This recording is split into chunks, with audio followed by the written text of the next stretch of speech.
এটা কি দেখেই তো তোমরা বুঝতে পারছো আজকে তৈরি করতে চলেছি চিকেনের চাপলি কাবাব। প্রথমে আমি চিকেনটাকে ছোট ছোট করে কেটে নিলাম।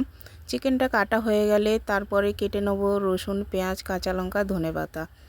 তারপরে কেটে নেব একটা টমেটো, ভালো করে কুচিয়ে নেব। সব কিছু কোচানো হয়ে গেলে এবার চিকেনের মধ্যে দিয়ে দিলাম।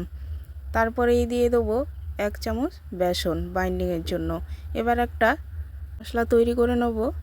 দিলাম গোটা ধনে, জিরে, শুকনো লঙ্কা, গোটা গরম মশলা, জয়িত্রী, আর দিয়ে দিলাম জায়ফল গ্রেট করে।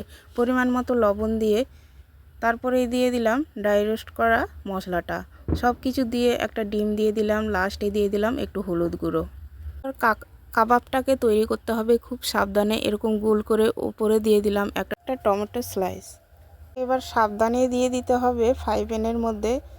সবগুলো কাবাবগুলো দেওয়া হয়ে গেলে এবার ঢাকিয়ে দেবো। ওভেনটাকে একদম স্লো করে দেবো যাতে এটা ভেতর থেকে ভালোভাবে হয়ে যায়।